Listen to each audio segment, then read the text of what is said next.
SSC 25 batch, আর কিন্তু SSC 25 নাই, already তোমরা এইচএসসি 27 তোমাদের হচ্ছে এমনি যে কলেজগুলোর ভর্তি সেগুলা কিন্তু হচ্ছে প্রায় শুরু হয়ে গিয়েছে।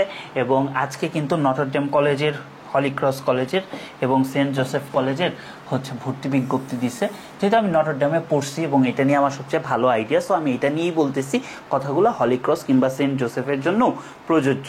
সো এখন আমাদের সময় যেটা হইতো, আমি 2019 সালের কথা বলতেছি, আমাদের সময় নটরডেমের মোটামুটি আমাদের ব্যাচটা বা তারপরের ব্যাচটা পর্যন্ত খুব বেশি একটা হাইপ ছিল। এখনও যে হাইপ নেই তা না, বাট অ্যাডমিশন টেস্টটা নিয়ে বেশি হাইপ ছিল। বাট অনলাইন এডুকেশন আসার কারণে মানে এখন মনে হয় যে যে জায়গায় আছি ওই জায়গায় পড়লেও ভালো করা পসিবল, ওই আইডিয়াটা চলে আসছে। তারপরেও দেখা গেছে অনেক স্টুডেন্ট প্রতি বছর নটরডেমে পরীক্ষা দিতেছে এবং দিবেই। নটরডেম তোমাকে যে এনভায়রনমেন্টটা দিবে প্লাস আদার্স যে তোমাকে কিছু মানে সারাউন্ডিংসটা দিবে, এটা তুমি হয়তো বা বাংলাদেশের খুব কম জায়গায় পাবো বা পাবা না, এটা বললেই চলে। সো ওই সব কথায় না যাই, এখন আমি কি পড়বো সেইটা নিয়ে আমি কথা বলবো, ঠিক আছে? বা আমি 7 দিনে কি পড়বো। সত্যি কথা বলতে এইচএসসি পরীক্ষার পরে টিপিক্যাল যে কোচিং করা বা হচ্ছে একদম নটরডেম ফোকাসড পড়াশোনা, ওইটা আমি খুব একটা করি নাই।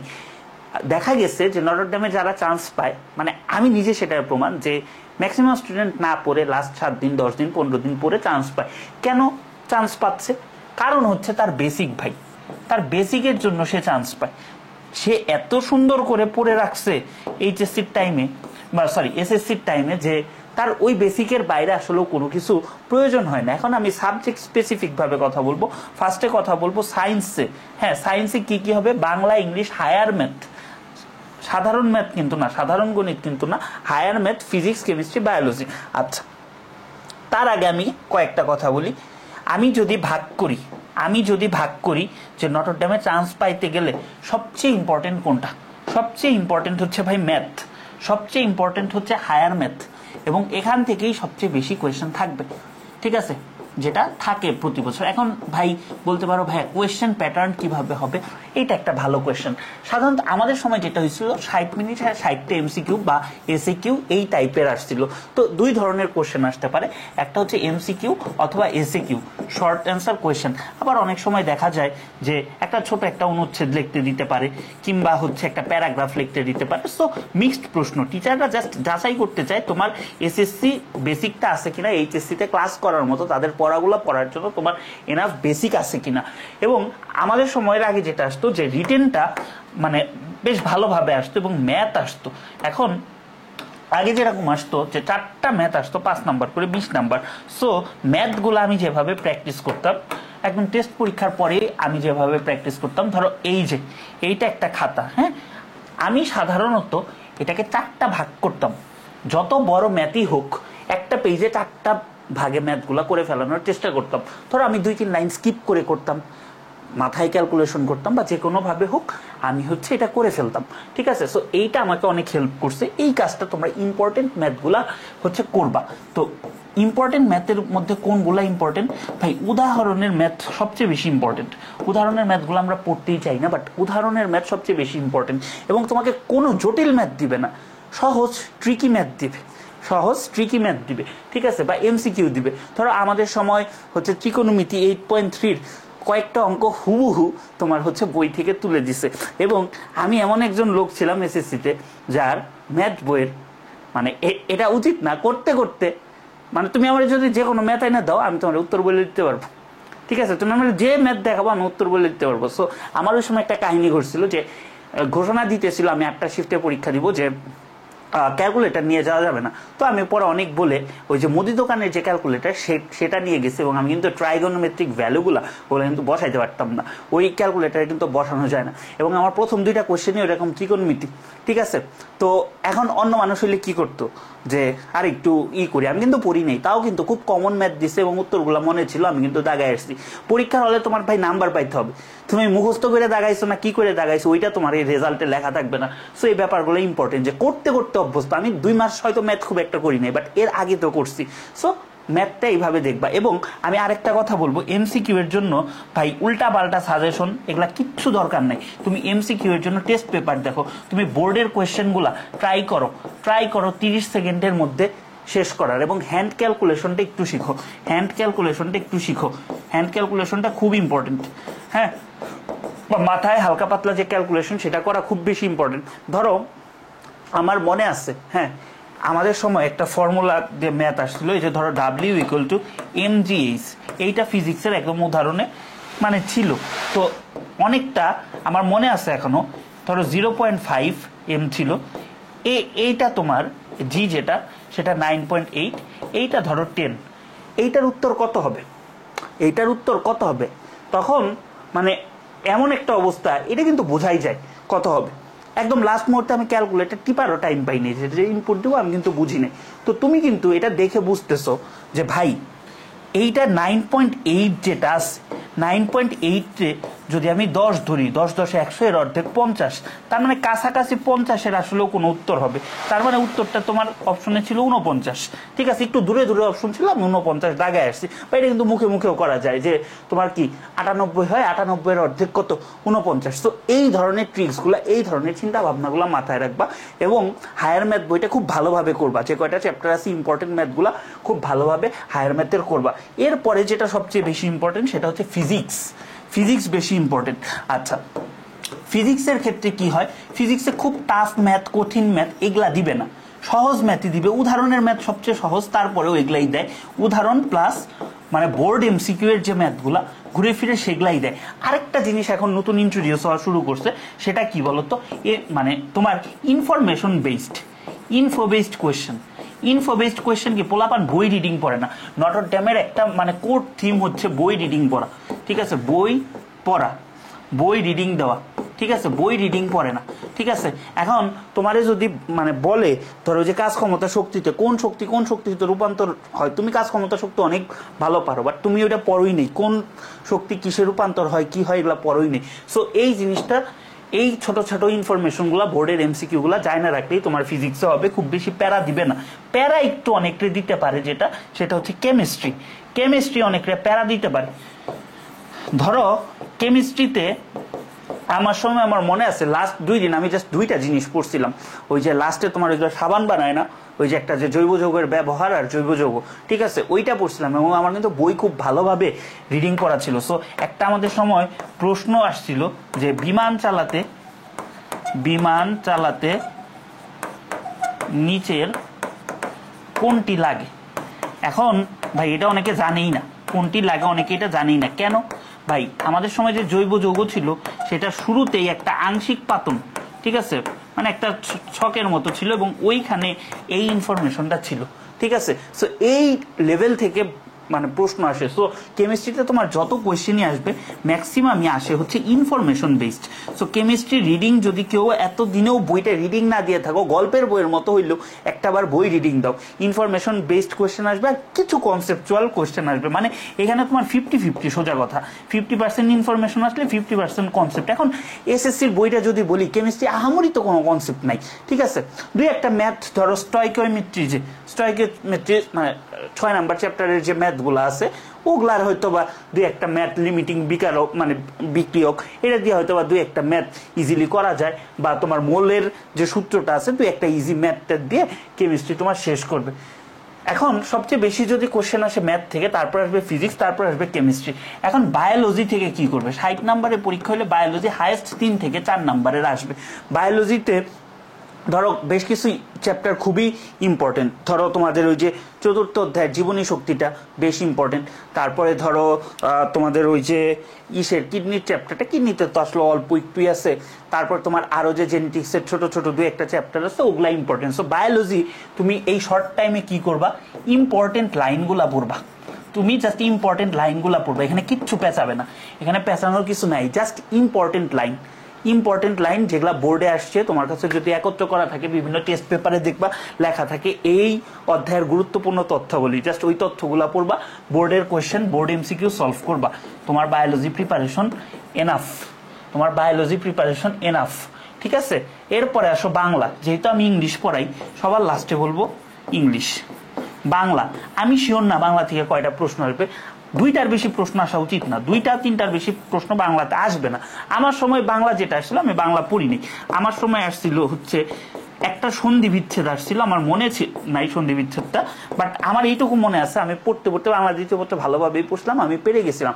আরেকটা আসছিল প্রথম পত্রের ইনফো, হ্যাঁ, প্রথম পত্রের ইনফো। এখন তুমি যদি আমার বলো ভাই আমি কি বাংলা এখন 7 দিনে পড়বো, ভাই দরকার নেই। তোমার যদি গ্রামার কোনো টপিকে একটু প্রবলেম থাকে, ঠিক আছে, তোর প্রবলেম থাকতে পারে, ওই কৃত প্রত্যয় তথিত প্রত্যয় এই চ্যাপ্টারটাতে অনেকের সমস্যা থাকতে পারে। সন্ধিতে হয়তো বা তুমি মানে বুঝতেছো না কোন জায়গায় বিসর্গ দেয় বা কি দেয়, কোন জায়গায় হচ্ছে হচ্ছে, এই টুকটাক বিষয়গুলোতে সমস্যা থাকতে পারে। আবার তোমার অনেক সময় মনে হইতেছে আচ্ছা ভাই ক্রিয়ার যে চ্যাপ্টারটা আছে, প্রযোজক ক্রিয়া, নিজন্ত ক্রিয়া, মানে এই জিনিসগুলো আমার একটু প্রবলেম হয়তো বা, তুমি ওগুলা দেখতে পারো। এখন তুমি যদি ভাই ধাতুমূল চিনতে চাও তাহলে তো তোমার ভাই হবে না, ঠিক আছে। জাস্ট স্পেসিফিক বাংলা দ্বিতীয় পত্রটা পড়বা, প্রথম পত্র এখন পড়ারই দরকার নেই, এখন প্রথম পত্র পড়ার টাইমই নেই। তুমি যদি প্রথম পত্র আগে পড়ে থাকো দ্যাটস এনাফ। আর যদি পড়তে চাও ওই যে বায়োলজির মতো যে কোনো একটা টেস্ট পেপার বা কিছু নিয়ে জাস্ট ইম্পর্টেন্ট ইনফোগুলা পড়বা, ঠিক আছে। এখন হচ্ছে বলবো আমি ইংলিশের প্রিপারেশন, যেহেতু আমি ইংলিশ পড়াই, ইংলিশের প্রিপারেশন বলবো। এখন ইংলিশের প্রিপারেশনের জন্য আমি আসলে ইংলিশ সব তোমাদের দিয়ে রাখছি, ঠিক আছে। আমার একটা কোর্স আছে, ফ্রি কোর্স, এটা টাকা দিয়ে না, একদম free, break through to HSC English. এবং এই কোর্সটা হচ্ছে মানে গত বছর এই সেম কন্টেন্টই যে আমি হচ্ছে এসএস কলেজ অ্যাডমিশন ব্যাচে যখন পড়াইছি সেম জিনিসই ছিল। তো ওগুলা থেকে তোমাদের কোনো বড় ভাই আপুকে জিজ্ঞাসা করলে বলতে পারবে যে স্লাইড থেকে, মানে এটা খুবই আনইউজুয়াল যে নটর ডেমের মতো জায়গাতে ওই যে স্লাইডে যা ছিল, ঠিক আছে, ধরো এ রোলিং, ওই যে a rolling stone gathers no moss, এটা খুব কমন প্রশ্ন, তাও তো ক্লাসে করাই দিছি, ওইটাই আসছে, ঠিক আছে। তারপর ধরো ফ্রেজ ক্লজ, তো এই জায়গায় যে টপিকগুলো আছে যা আছে ভাই তুমি এগুলা দেখো, তুমি দেখতে পারো না, তুমি জাস্ট স্লাইডগুলো দেখো বা ক্লাসগুলো একটু টেনে টেনে দেখো, এখানে যা আছে তাই তোমার এনাফ। এখন তুমি গ্রামার আইটেম যদি তুমি দেখতে চাও, তুমি গ্রামার আইটেমের মধ্যে কি দেখবা, তুমি পার্টস অফ স্পিচ দেখবা, এটা ভাই তোমার দেখতে হবে, ঠিক যতটুকু প্রয়োজন ততটুকু আয়োজনই আমার ক্লাসগুলোতে দেওয়া আছে, এটা তুমি আমার ক্লাস দেখে শেষ দিলা। ইংলিশ থেকে যদি 4-5টা প্রশ্ন আসতে পারে, ইংলিশটা বেশ ভালোভাবেই যাচাই করা হয়, right form of verb, subject verb agreement, এটা থেকে প্রশ্ন আসবে। এবং তোমার নটর ডেমের কিছু ফেভারিট টাইপ আছে, ব্রেক থ্রু টু এইচএসসি ইংলিশে সেগুলাই করাইছি। ধরো আমি তোমারে বলি কালেকটিভ নাউনের যে ইউজটা, ঠিক আছে, সহমত ভাই বোঝাইলে কি, সহমত না ভাই বোঝাইলে কি। তারপর ধরো ইউজ টুর পরে ভার্বের সাথে আইএনজি হচ্ছে, ঠিক আছে, কোন কোন সময়। তারপর কোনো দেশের নামের সাথে রিলেটেড যদি খেলার টিমের নাম হয় তাইলে কি হয়, ঠিক আছে। এইরকম বেশ কিছু কমন তোমার জিনিস আছে যেগুলো নটর ডেমে বারবার রিপিট হয়, সো ওই জিনিসগুলো এই ক্লাসটা থেকে দেখে নিবা। তারপরে হচ্ছে রিসেন্টলি আসা শুরু করছে phrase versus clause, identification of phrase and clause. এবং এই টপিকটা কেন দিছে এখন আমি বুঝি, এই টপিকটা দেওয়ার একটাই কারণ যে ইন্টারে উঠলে ফ্রেজ ক্লজ তোমার লাগবেই, এবং এটা তোমার কোনো জায়গায় লেখা নাই তোমার ফ্রেজ ক্লজ লাগবে, বাট তুমি মডিফায়ার্স পড়তে চাও তোমার লাগবে, তুমি ভালো ফ্লোচার্ট লিখতে চাও তোমার লাগবে, তুমি কোন একটা কিছু অ্যানালাইজ করতে চাও রাইটিং এর তোমার এটা লাগবে। তারপর ধরো আমাদের আরেকটা টপিক খুবই মানে কি বলবো, এটা এখন একটু কম আসে বাট আমাদের সময় খুব আসতো, এটা আসলে আমাদের বইগুলোতেও খুব একটা নাই, অ্যাফার্মেটিভ অ্যান্ড নেগেটিভ এগ্রিমেন্ট। হ্যাঁ, এটা বেশ ইম্পর্টেন্ট একটা টপিক, দেখা যায়, ঠিক আছে। তারপরে ধরো তোমার খুচরা টপিক হিসাবে, এগুলা কিন্তু হলিক্রসের জন্য, হ্যাঁ, খুচরা টপিক হিসাবে তোমার ভয়েস, ন্যারেশন, তারপরে হচ্ছে ট্রান্সফরমেশন,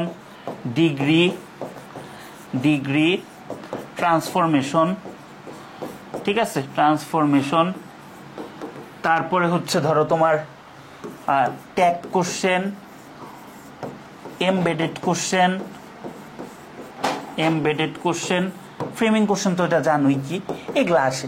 রিটেনের জন্য তোমাকে 5 লাইন হয়তো বা লিখে দিতে পারে যদি আসে প্যারাগ্রাফ রাইটিং। প্লিজ এই ভিডিওটা, প্যারাগ্রাফের ভিডিওটা দেখা যায়, নটর ডেমের টিচাররা এইটা যে মানে ধরো প্যারাগ্রাফ দিয়ে পোলাপান্ডে বাস দেওয়া, নটর ডেমে তো এটা বাদ দেওয়ার পরীক্ষা, বাদ দেওয়া সবচেয়ে সহজ। ধরো প্যারাগ্রাফে 5 নাম্বার দিছে, তোমার আসলো ট্রাফিক জ্যাম, ঠিক আছে, টিচাররা ইচ্ছা করে এই প্রশ্ন দিবে ট্রাফিক জ্যাম বা কিছু একটা দিল, এমন কিছু দিবে না যেটার হচ্ছে তুমি করতে পারবা না, মানে অর্থ মানে করতে পারো না। 23 ব্যাচে সম্ভবত বাংলাতে হচ্ছে আসছিল একটা অনুচ্ছেদ লেখা আসছিল, গ্রাম্য মেলা আর গ্রামীণ মেলা সামথিং, ঠিক আছে। তো তুমি লিখতেছো traffic jam is one of the most common problem in Bangladesh, ভাই স্যার সুন্দর করে 5-এর মধ্যে 0 দিয়ে চলে যাবে। এবং এই ভুলটা, এটা সবচেয়ে ইজি ওয়ে হচ্ছে পোলাপান্ডে বাদ দেওয়ার। সো প্যারাগ্রাফের ক্লাসটা একটু দেখে যাও, যে যে জায়গায় যা মানে আটকাবা ওইটা একটু দেখে যাও। এখন বলবো ভাই ভোকাবুলারি কি পড়বো, ভাই তোমার একটা সহজ বুদ্ধি দিয়ে দিই, সহজ বুদ্ধি, মানে যারা ইংলিশ ফার্স্ট পেপার পড়ছো তারা একটু প্লিজ ইংলিশ ফার্স্ট পেপার যারা পড়ো নাই তারা একটু প্লিজ ইংলিশ ফার্স্ট পেপার অন্ত শব্দার্থগুলা প্রত্যেকটা প্যাসেজের শব্দার্থগুলা দেখে যাও, ওগুলা থেকেই আসবে শব্দার্থ। ইএফটি থেকে আসার সম্ভাবনা সবচেয়ে বেশি। আর তারপরে সবচেয়ে বেশি আসার সম্ভাবনা হচ্ছে এই যে 10 থেকে 48 বিসিএস, জাস্ট এইগুলা দেখা যায়। এখন অনেকে বলবে কলেজ অ্যাডমিশনের জন্য বিসিএস এর প্রশ্ন করবো, ভাই আমি নিজে পড়া কমন পাইছি, সো আমি তো তোমার মিথ্যা কথা বলে লাভ নেই। ঠিক আছে, আমাদের সময় লুক্সেমবার্গ লাইসিন দিয়ে একটা প্রশ্ন আসছিল, বিসিএস এ আসছিল, একটা অ্যাপ্রোপ্রিয়েট প্রিপোজিশন ছিল, সেটা বিসিএস এ ছিল। সো এই জিনিসগুলা একটু দেখে যাও, ঠিক আছে, ভোকাবুলারির জন্য এনাফ হয়ে যাবে। ইএফটির মানে ইংলিশ ফর টুডে বইটা তো তোমরা ধৈরেও দেখো না, এবং নটর ডেমে সবচেয়ে ভালোভাবে পড়াই ইংলিশ ফার্স্ট পেপার বই। সো ফার্স্ট পেপার থেকে কিন্তু প্রশ্ন হয়। সো এই জন্য তুমি কি করবা, প্রত্যেকটা প্যাসেজের একটু ইনফোগুলা জানার চেষ্টা করবা, একটু বোঝার চেষ্টা করবা। এখানে ইংলিশে গুরুত্ব দিতে হবে, কারণ দেখা যায় ইংলিশ আর বায়োলজি প্রায় কাছাকাছি নাম্বার থাকে, বা কোনো সময় ইংলিশে একটু বেশি নাম্বার থাকে। ঠিক আছে, সো বিগত বছরের প্রশ্নগুলো দেখতে পারো, যদিও সবচেয়ে অ্যাকুরেট না, বাট যা বাজারে আছে একবার দেখে যাইতে পারো। সো এই হচ্ছে তোমার ওভারঅল প্রিপারেশন। এখন আমি বাংলা ইংলিশের ক্ষেত্রে, বাংলার ক্ষেত্রে ধরো আর্টস কমার্সের যারা আসো তারা একটু বাংলাটা ভালোভাবে পড়ো, স্পেশালি হচ্ছে বাংলা দ্বিতীয় পত্রটি একটু ভালোভাবে পড়ো, গ্রামার আইটেমগুলো আসার চান্স খুব বেশি। প্লাস হচ্ছে ফার্স্ট পেপার তো আছে, সেটা আছেই। আর তোমাদের আরেকটা জিনিস দিছে যে আইসিটি ও সাধারণ জ্ঞান। ঠিক আছে, দেখো, আরে কই গেল, দেখো এখানে একটা কথা বলছে যে মানবিকের জন্য, ঠিক আছে, ও তোমাদের হিসাব বিজ্ঞানও আছে, হ্যাঁ, বাট ব্যবসা ভাই আমি হিসাব বিজ্ঞান নিয়ে আমার আইডিয়া নেই, সো এটা নিয়ে আমি কোনো কথা বলবো না। ঠিক আছে, আইসিটি এবং সাধারণ জ্ঞান। আইসিটি কি, কমন ইনফরমেশন, তোমার বইয়ে যা আছে তাই। ধরো 5-6 চ্যাপ্টারটা একটু বেশি ইম্পর্টেন্ট, ঠিক আছে, ওগুলো একটু ভালোভাবে দেখো, বাকিগুলা জাস্ট বেসিক ইনফরমেশন। সাধারণ জ্ঞান কি করবা ভাই, সাধারণ জ্ঞান তুমি কারেন্ট অ্যাফেয়ার্স পড়বা। কারেন্ট অ্যাফেয়ার্সের সব পড়বা না, তুমি 3 মাসের কারেন্ট অ্যাফেয়ার্স কিনবা। 3 মাসের কারেন্ট অ্যাফেয়ার্স প্লাস হচ্ছে জুলাই নিয়ে টুকটাক, গত বছরের জুলাই নিয়ে টুকটাক ইনফরমেশন জানবা।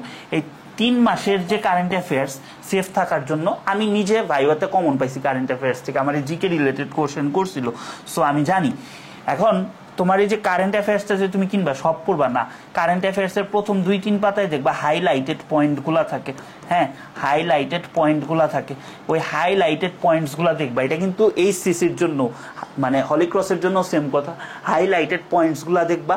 এবং তুমি দেখবা এই 3 মাসে কিছু জব এক্সাম প্লাস হচ্ছে কিছু এক্সাম হয়েছে, সেগুলোর প্রশ্ন লাস্টে থাকে, তো লাস্টের দিকে অতটুকু দেখবা, জাস্ট অতটুকু দেখো, তাইলেই তোমার হয়ে যাবে। তোমার বেশি করার দরকার নাই, তোমাকে জাস্ট যতটুকু বললাম 7-8 দিন 10 দিন অতটুকু টুকটাক প্রিপারেশন নাও।